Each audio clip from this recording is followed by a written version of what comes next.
एक समय की बात है। किसी गांव में एक साधु रहता था। वो भगवान का बहुत ही बड़ा भक्त था और निरंतर एक पेड़ के नीचे बैठकर तपस्या किया करता था। उसका भगवान पर एक अटूट विश्वास था और गांव वाले भी उसकी इज्जत करते थे। एक बार गांव में बहुत भीषण बाढ़ आ गई।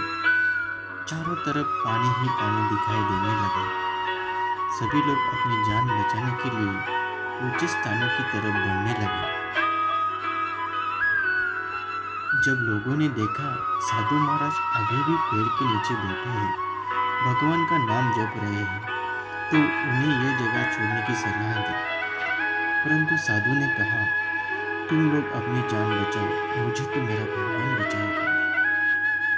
धीरे धीरे पानी का स्तर बढ़ता गया और पानी साधु के कमर तक आ पहुंचा। इतने में वहां से एक नाव गुजरी। मल्ला ने कहा, ए साधु महाराज, आप इस नाव पर सवार हो जाइए, मैं आपको सुरक्षित स्थान पर पहुंचा दूंगा। नहीं, मुझे तुम्हारी मदद की आवश्यकता नहीं है, मुझे तो मेरा भगवान बचाए, साधु ने उत्तर दिया। नाव वाला चुपचाप वहां से चला गया। कुछ देर बाद बाढ़ और प्रचंड हो गई। साधु ने पेड़ पर चढ़ना उचित समझा और वहां बैठकर ईश्वर को याद करना। तभी अचानक उन्हें गड़गड़ाहट की आवाज सुनाई दी। एक हेलीकॉप्टर उनकी मदद के लिए आ पहुंचा। बचाव दल ने एक रस्सी लटकाई और साधु को उसे जोर से पकड़ने का आग्रह किया। पर साधु फिर बोला, मैं इसे नहीं पकड़ूंगा, मुझे तो मेरा भगवान बचाएगा।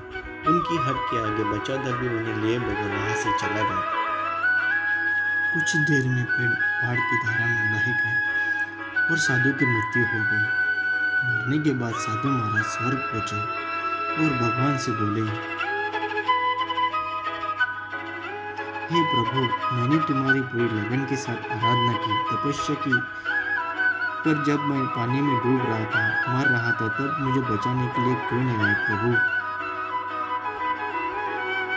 भगवान बोले, ए महात्मा, मैं तुम्हारी रक्षा करने के लिए एक नहीं बल्कि 3 बार आया। पहला ग्रामीणों के रूप में, दूसरा नाव वालों के रूप में और तीसरा हेलीकॉप्टर बचाव दल के रूप में।